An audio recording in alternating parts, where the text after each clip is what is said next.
சொத்தை வித்து சொத்து வரியை கட்டுற அளவுக்கு வரியை ஏத்தி பால் இந்த கரண்ட் பில் வரைக்கும் எல்லா விலையும் ஏத்தியாங்கய்யா. விண்ணை தொடும் அளவிற்கு உயர்த்தப்பட்ட விலைவாசியால் நிதிச்சுமையின் பாரம் தாங்காமல் தவிக்கின்றனர் தமிழக மக்கள். இந்த நிலை மாறிட வாக்களியுங்கள் தாமரை சின்னத்திற்கு. பெண்களுக்கான இடஒதுக்கீடு மசோதா 33% இடஒதுக்கீடு மசோதா கிட்டத்தட்ட லோக்சபாவில் நிறைவேறுவதாக இருந்தது. போலியான ஒரு பிரச்சாரங்களை திமுக முன்னெடுத்துக்கிட்டு இருக்குது. மக்களுக்கு ஒரு அறியாமையை புகட்டிக்கிட்டு இருக்காங்க. பெண்கள் எல்லோருமே தலைவர்களாக மாறணும் அப்படின்னு சொல்லிட்டு பிரதமர் நரேந்திர மோடி அவர்கள் ரொம்பவுமே ஒரு கனவு திட்டத்தோட செயல்பட்டுக்கிட்டு இருக்காங்க. ஆனால் அதற்கு முட்டுக்கட்டையாக திமுக அரசு இருக்குது.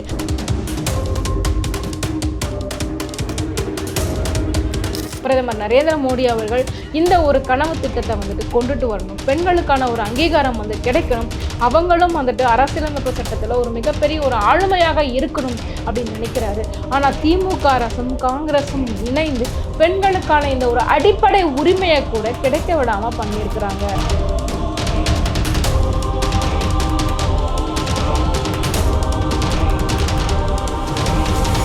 ஜாம்பவான் நேயர்களுக்கு வணக்கம். நம்ம இன்னைக்கு என்ன பார்க்க போகிறோம் அப்படின்னு பார்த்தீங்க அப்படின்னா, பெண்களுக்கான இடஒதுக்கீடு மசோதா 33% இடஒதுக்கீடு மசோதா கிட்டத்தட்ட லோக்சபாவில் நிறைவேறுவதாக இருந்தது. ஆனால் பார்த்தீங்க அப்படின்னா சில பல காரணங்களால் அதை நிறைவேற முடியாமல் போனது. என்ன காரணமாக இருக்கும், அதுக்கு பின்னணியில் இருக்கக்கூடிய அரசியல் என்ன அப்படிங்கிறத பற்றி தான் நம்ம இந்த காணொலியில் பார்க்க போகிறோம். இப்போ கொஞ்ச நாளைக்கு முன்னாடி பார்த்தீங்க அப்படின்னா தொகுதி மறுவரையறை, இந்த ஒரு டீலிமிட்டேஷன், இது சம்பந்தமாக திமுக தரப்புல கடும் எதிர்ப்பு பாஜகவிற்கு கொடுக்கப்பட்டது அப்படின்னு கூட சொல்லலாம். ஏன்னா இந்த தொகுதி மறுவரையறை மூலமாக கண்டிப்பாக தமிழகத்திற்கு தொகுதிகள் குறைக்கப்படும். அப்படியே அதிகப்படுத்தப்பட்டாலுமே கூட நார்த், அதாவது வட மாநிலங்களுக்கு இணையாக அது இருக்காது. எப்படி பார்த்தாலும் தென் மாநிலங்களுடைய குரல் வலை நசுக்கப்படும், எங்களுக்கான உரிமைகள் பறிக்கப்படும் அப்படின்ற மாதிரியான விஷயங்கள்லாம் திமுக தரப்புல எடுத்து வைக்கப்பட்டது. ஆனால் அதிமுக தரப்புல என்ன சொன்னாங்க அப்படின்னு பார்த்தீங்க அப்படின்னா, இது போலியான ஒரு பிரச்சாரங்களை திமுக முன்னெடுத்துக்கிட்டு இருக்குது. மக்களுக்கு ஒரு அறியாமையை புகட்டிக்கிட்டு இருக்காங்க. தவறான ஒரு விஷயத்தை அவங்க சொல்றாங்க அப்படின்ற மாதிரி அதிமுக தரப்புல முன்வைக்கப்பட்டது. மத்திய அரசுமே கூட நிறைய விளக்கங்களை மக்களுக்கு தெரியப்படுத்திட்டு இருந்தாங்க. ஆனால் அது எதுவுமே எடுபடலை அப்படின்ற மாதிரி பார்லிமெண்ட்ல வாக்கெடுப்பு நடத்தப்பட்டது. ஆனால் அந்த வாக்கெடுப்பு பார்த்தீங்க அப்படின்னா என்ன ஆச்சு அப்படின்னா தோல்வியில் முடிந்தது. இந்த ஒரு தொகுதி மறுசீரமைப்பு தோல்வியில் முடிந்த காரணத்தினால அதன் கூடவே இயற்றப்படுவதாக இருந்த பெண்களுக்கான 33% இடஒதுக்கீடு மசோதாவும் கிட்டத்தட்ட தோல்வியில் முடிந்தது, நிறைவேற்ற முடியாமல் போனது அப்படின்னு சொல்லலாம். என்னப்பா இதுக்கும் அதுக்கும் என்ன சம்பந்தம் அப்படின்னு பார்த்தீங்க அப்படின்னா, ஏன்னா இப்ப இருக்கக்கூடிய 500 சொச்சம் பார்லிமெண்ட் தொகுதியை இன்னும் ஒரு 800ஆகவோ இல்லை 900ஆகவோ அதிகரிக்கும் போது சரிக்கு சமமாக பெண்களும் இதுல நிறைய உள்ள வரக்கூடிய வாய்ப்புகள் அதிகமாக இருக்கும். என்ன காரணம் அப்படின்னா, இப்போ தமிழ்நாட்டுக்கான தொகுதி 39 அப்படிங்கிறது இன்னும் கூடுதலாக்கப்படக்கூடிய ஒரு பட்சத்தில் பார்த்தீங்க அப்படின்னா இன்னும் நிறைய எம்பிக்கள் வருவாங்க. அதன் மூலமாக பெண்களும் அதிகமாக உள்ள வரக்கூடிய வாய்ப்புகள் அதிகமாக இருந்தது. ஸோ இந்த தொகுதி மறுசீரமைப்பை மனசில் வச்சு தான் 33% இடஒதுக்கீடு அப்படிங்கிறதையும் பாஜக அரசு கொண்டு வந்ததாக அவங்க தரப்புல கூறப்பட்டது. ஆனால் இப்போ இருக்கக்கூடிய சூழ்நிலையில் பார்த்தீங்க அப்படின்னா தொகுதி மறுவரையானது தோல்வியடைந்த பட்சத்தில் இந்த மகளிருக்கான 33% இடஒதுக்கீடுமே வாய்ப்பு இல்லாமல் போனது அப்படின்னு எடுத்துக்கலாம். இது திமுக அரசு பெண்களுக்கு எதிராக நடத்தக்கூடிய ஒரு மிகப்பெரிய ஒரு அறமற்ற செயல் அப்படிங்கிற கோணத்துல தான் இதை பார்க்க முடியுது. திமுக ஆட்சியில பாத்தீங்க அப்படின்னா பெண்களுக்கு நாங்க தான் பாதுகாப்பு தரோம், பெண்களுடைய வளர்ச்சியில எங்களுக்கு ஒரு மிகப்பெரிய அளப்பரிய பங்கு இருக்குது அப்படின்னு சொல்லிக்கிட்டாலுமே இந்த இடஒதுக்கீட்டை பொறுத்த வரைக்கும் பெண்களுக்கான இடஒதுக்கீட்டுல திமுக மிக குரூரமாக நடந்து கொண்டதாக பாஜகவில் குற்றம் சாட்டிக்கிட்டு இருக்கிறாங்க. இது எந்த அளவுக்கு உண்மையாக இருக்குது அப்படிங்கறத அரசியல் தெரிந்த நீங்க கமெண்ட் பாக்ஸில் கமெண்ட் பண்ணுங்க. இதுல இன்னொரு பக்கம் பார்த்தீங்க அப்படின்னா கிட்டத்தட்ட இது 1996 தேவகவுடா ஆட்சியில் இருக்கும் போதிலிருந்தே இந்த பெண்களுக்கான இடஒதுக்கீடு அப்படிங்கிறது பார்லிமெண்ட்ல ஒரு மிகப்பெரிய ஒரு பேசு பொருளாகத்தான் இருந்தது. அது இப்போ வரைக்குமே ஒரு பேசு பொருளாகத்தான் இருக்குது. அதுக்கப்புறம் காங்கிரஸ் எல்லாம் ஆட்சி வந்தாங்க. ஆட்சி வந்தப்பவுமே பார்த்தீங்க அப்படின்னா இது அந்த அளவுக்கு முன்னெடுத்தாங்களா அப்படின்னா கண்டிப்பாக கிடையாது. நாங்கள் பெண்களுக்கு பாதுகாப்பாக இருக்கோம், பெண்களுக்கு துணை துணையா இருக்கணும், பெண்களுடைய வளர்ச்சி தான் எங்களுக்கு முக்கியம் அப்படின்னு சொல்லிட்டு ஒவ்வொரு கட்சிகளும் வந்துட்டு பேசினாலுமே கூட அது பெண்களுக்கான ஒரு முயற்சியில வந்துட்டு எந்த கட்சியுமே முன்னெடுக்கல, பாஜகவை தவிர அப்படின்னு சொல்றாங்க.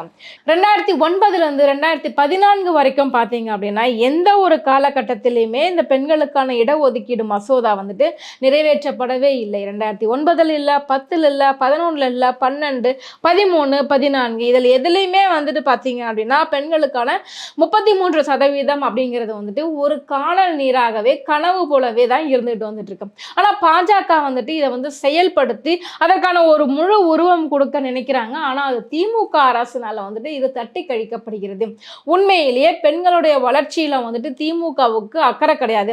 வெறும் 2000 ரூபாய் மட்டும் கொடுத்துட்டு, இலவச பேருந்துகளை மட்டுமே கொடுத்துட்டு, மகளிருக்கான ஒரு நலத்திட்டங்கள் அங்கங்க அறிவிச்சுட்டு பாத்தீங்க அப்படின்னா பெண்களை வெறும் ஒரு வாக்கு வங்கியாக மட்டும்தான் வந்து திமுக செயல்படுத்திட்டு இருக்கிறாங்க. அவங்களுக்கான உரிமைகள் வந்துட்டு இங்க கொடுக்கப்படவே இல்லை அப்படிங்கறதான் பாஜக அரசு முன்வைக்கக்கூடிய ஒரு மிகப்பெரிய ஒரு குற்றச்சாட்டாகவே இருக்குது. இந்த நிலை நீடிச்சது அப்படின்னா பெண்கள் வெறுமே ஒரு வாக்கு வங்கிகளாக மட்டும்தான் வந்து பார்க்கப்பட்டுக்கிட்டு வராங்க, அவங்களுக்கான உரிமைகள் வந்துட்டு மறுக்கப்பட்டுக்கிட்டு வருது அப்படின்னு வந்து சொல்லிக்கிட்டு இருக்காங்க. பெண்களுடைய வளர்ச்சியில வந்துட்டு பாத்தீங்க அப்படின்னா பாஜக அரசு நிறைய முன்னெடுப்புகளை வந்து பண்ணிட்டு இருக்காங்க. மகளிர் சுய உதவி குழுக்கள் மூலமாக வட்டி இல்லாத கடன்கள் வந்து கொடுக்கப்பட்டு அவர்களுடைய வந்து முன்னேற்றத்துக்கு துணை நிற்பதாகவும், பெண்களுடைய பாதுகாப்புல வந்துட்டு பாஜக அரசு ரொம்ப தீவிரமாக இருப்பதாகவும் வந்துட்டு சொல்லப்பட்டு வருது. பெண்கள் எல்லோருமே தலைவர்களாக மாறணும் அப்படின்னு சொல்லிட்டு பிரதமர் நரேந்திர மோடி அவர்கள் வந்துட்டு ரொம்பவுமே ஒரு கனவு திட்டத்தோட வந்து செயல்பட்டுக்கிட்டு இருக்காங்க. ஆனா அதற்கு முட்டுக்கட்டையாக திமுக அரசு வந்து இருக்குது. பெண்களோட நலன்ல கொஞ்சம் கூட அக்கறையே இல்லாமல் இருக்குது. அதற்கு ஒரு முக்கியமான ஒரு சாட்சியாக இந்த 33% இடஒதுக்கீடு மசோதாவில் திமுக அரசு மேற்கொண்டிருக்கிற இந்த ஒரு பாரபட்சமான சூழ்நிலையை தான் வந்துட்டு நம்மளுக்கு காட்டுது. திமுகவினுடைய இந்த ஒரு பொய் பிரச்சாரம் தான் பார்த்தீங்க அப்படின்னா உண்மையிலேயே வந்துட்டு இந்த ஒரு பில் வந்து பாஸ் ஆகாம இருப்பதற்கு முக்கியமான ஒரு காரணம். அதாவது நாங்க வந்து பெண்களுக்கு பாதுகாப்பு தந்துகிட்டு இருக்கோம் அப்படின்னு ஒரு பக்கம் சொல்லிக்கிட்டு இருந்தாலுமே கூட, ஆனா இப்படி ஒரு 33% இடஒதுக்கீடு மசோதா அப்படிங்கிறது வந்து நீண்ட நெடிய கனவு அப்படின்னு தான் சொல்லணும். ஆனா அந்த கனவு வந்துட்டு திமுகவினால வந்துட்டு இப்ப தகர்க்கப்பட்டிருக்கிறது, ஒழிக்கப்பட்டிருக்கிறது அப்படின்னு சொல்லலாம். அப்ப பெண்கள்னா வெறும் ஓட்டு போடுறதுக்கு மட்டும்தானா? எங்களுக்கான ஒரு ஆட்சி அதிகாரம் என்ன, உள்ளாட்சி அமைப்புகள்ல எங்களுக்கு இருக்கிற பங்கு என்ன அப்படிங்கிற மாதிரி கேள்விக்குறிகளை வந்து முன்வைக்க தோணுது. ஏன்னா உள்ளாட்சி அமைப்புகள்லயே பாத்தீங்க அப்படின்னா நிறைய பேர் வந்துட்டு கவுன்சிலரா இருப்பாங்க பெண்கள். ஆனா ஆட்சியும் அதிகாரமும் யார்கிட்ட இருக்கும் பார்த்தீங்கன்னா அவங்களுடைய கணவர்கள் கிட்ட தான் வந்துட்டு இருக்கும். அதுவே பார்த்தீங்க அப்படின்னா திமுக அரசு அங்கேயும் இங்கேயும் கண்டுகொள்ளாம தான் வந்து செயல்பட்டுக்கிட்டு இருக்காங்க. அதே மாதிரி தான் இப்பவுமே பார்த்தீங்க அப்படின்னா பிரதமர் நரேந்திர மோடி அவர்கள் இந்த ஒரு கனவு திட்டத்தை வந்துட்டு கொண்டுட்டு வரணும், பெண்களுக்கான ஒரு அங்கீகாரம் வந்து கிடைக்கணும், அவங்களும் வந்துட்டு அரசியலமைப்பு சட்டத்தில் ஒரு மிகப்பெரிய ஒரு ஆளுமையாக இருக்கணும் அப்படின்னு நினைக்கிறாரு. ஆனா திமுக அரசும் காங்கிரசும் இணைந்து பெண்களுக்கான இந்த ஒரு அடிப்படை உரிமையை கூட கிடைக்க விடாம பண்ணியிருக்கிறாங்க அப்படின்னு தான் சொல்லணும். ஆனாலும் இது வந்து தோல்வி கிடையாது. பாஜக அரசு பெண்கள் விஷயத்துல வந்துட்டு இன்னும் விழிப்புணர்வை ஏற்படுத்தி எம்பிக்கள் மத்தியில இது சம்பந்தமாக ஒரு விழிப்புணர்வை வந்து கண்டிப்பா ஏற்படுத்துவாங்க. மக்கள் மத்தியில ஒரு மிகப்பெரிய ஒரு விழிப்புணர்வை வந்து அவங்க ஏற்படுத்துவாங்க. இதன் மூலமாக வந்து பாத்தீங்க அப்படின்னா பெண்களுக்கான உரிமைகள் கண்டிப்பாக காக்கப்படும். இந்த சட்டம் வந்துட்டு நிச்சயமாக நிறைவேற்றப்படும். இது மோடி ஐயா அவர்களுடைய திட்டம். கண்டிப்பாக இது வந்து கண்டிப்பாக செயல்படுத்தப்படும். அதற்காக மக்களுக்கு ஒரு விழிப்புணர்வு வந்து ஏற்படுத்தப்படும். பெண்களுக்கான 33% இடஒதுக்கீடு மசோதாவானது நிச்சயமாக ஒரு நாள் லோக்சபாவில் வந்துட்டு எதிரொலிக்கப்படும். பெண்களுக்கான உரிய அங்கீகாரம் வந்துட்டு வழங்கப்படும் அப்படின்னு சொல்லி அவர் சூளுரைத்திருக்கிறார். நிச்சயமாக இது நிறைவேறக்கூடிய ஒரு பட்சத்தில் பார்த்தீங்க அப்படின்னா பெண்களுக்கான ஒரு முன்னேற்றத்தை வந்துட்டு யாராலும் தடுக்கவே முடியாது. தென் மாநிலங்களாகட்டும் வட மாநிலங்களாகட்டும் பெண்கள் கோலோச்சக்கூடிய ஒரு நாட்கள் வந்துட்டு வெகு தொலைவில் இல்லை அப்படின்னு வந்துட்டு சொல்லலாம். இதே போன்று வேறொரு வீடியோவில் வந்து சந்திக்கிறேன். நன்றி, வணக்கம்.